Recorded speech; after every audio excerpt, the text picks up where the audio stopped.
I was trying to race through the standings to see where we stood after North Carolina lost to Virginia. So Virginia is now 4-2, but of course Miami's got the tiebreaker and just a game behind, so they need one loss out of the Cavaliers, and they've got to avoid a tie with North Carolina because of the loss. And obviously the other tiebreaker loss would be to Virginia Tech, which played out of conference and is still 2-2 in the ACC.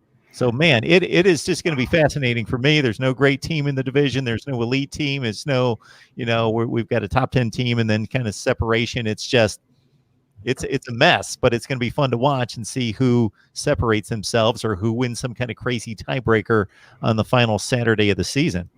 Yeah, and the thing about it, it's always that Coastal thing, and this is why I was so very viscerally angry at losing to Virginia Tech and Georgia Tech, because it put us in this negative situation where we currently stand. Ian Hest, a career journalist who's contributing with us now part-time at State of the U, he always does these things, so I had him write it up for us. Basically, the simple way to think about it for Miami to have a shot to get to the ACC championship game is Virginia, Pittsburgh, and North Carolina all need to lose once, and Virginia Tech needs to lose twice in conference in these last 4 weeks.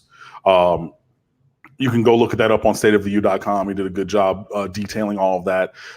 There's almost as potentially possible a route to all 7 teams in the Coastal Division being 4-4 as there are for any individual one of those teams to win the division. So, yeah, it's a tough task, but basically, it starts with Miami winning out. So, got to win this week against Louisville, got to come back, win against Duke in the season finale, and obviously beat FIU after the bye week. But, yeah.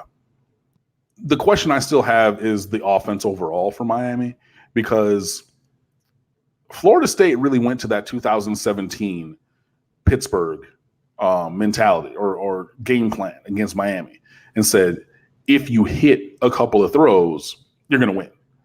And luckily, Miami was able to hit those 3 or 4 throws from Jaron Williams to, I think it was Mike Harley, Brevin Jordan, and then the 2 touchdowns to Jeff Thomas and D. Wiggins. But without those 4 throws, it could have been a really different game. And if you hit a couple more throws or things, I think it could have even stretched out a little bit more. So it's still – the offense is still balancing on a razor's edge for me. And, I kept tweeting during the game, the run game was very ineffectual for Miami. But I said early, those are the body blows that you throw in a championship fight in the first round. You're not even trying to score points. You're just trying to make them feel you in the 10th round. And I think that ended up being what happened. But still, the offense wasn't as robust as you would like. And, maybe, again, you play a team that's not as talented as Florida State, and then the numbers start to roll up a little bit more. You had a huge advantage, hidden yardage advantage for field position. Miami was plus 266 because it was 19 yards by 14 drives, additional field advantage. So, if you add that on to the 300-something yards of offense, then you're up. Then you're up around the 500 or 600 yard total offense mark. But those hidden yardage numbers are hidden. So those are other kind of things. Those are not actual yards that you gained by the run or the pass. So, yeah, it was good to see, and I'm glad that we did it, but I would still like the offense just to be a little bit more productive in its own right. Terry King, and again, Darian the GOAT, thank you so much for the contribution. Darian, I apologize. I cannot take your comment and put it on the screen in regards to your contribution to the Super Chat because it's too far back, but I was able to find it on YouTube, and thank you so much for the contribution. Chug Mo Beer asking about Bubba Bolden's loss and how it will affect the defensive backfield.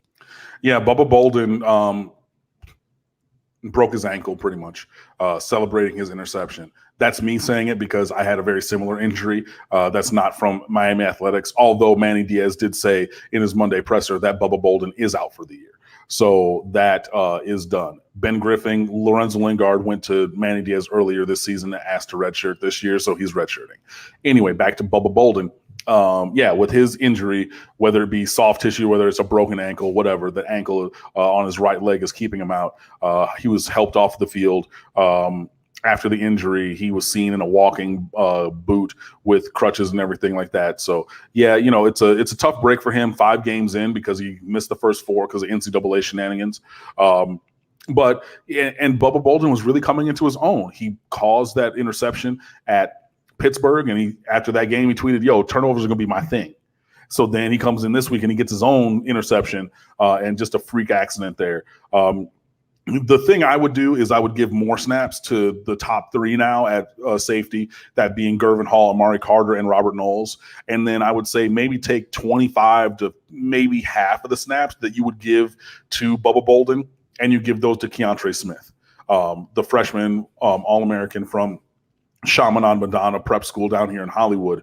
He's played in enough games where he's not going to redshirt this year because he's played on special teams. So I would say start to integrate him more into base defense because he's going to have a role in this defense moving forward. Robert Knowles obviously is a senior, so he will not be returning. But then your top 4 is going to be Hall, Carter, Bubba Bolden when he comes back, and then Keontre Smith. So yeah, I would say divide the majority of the snaps between the top 3 who are here now, and then give the rest of those snaps to Smith. So he gets, 5 to 8, maybe a little bit more base defense snaps in the secondary at safety. And you have enough other experienced guys in Carter, Hall, and Knowles where you can pair him effectively to, make sure that he's not making the critical errors that might cost the team the game or something like that.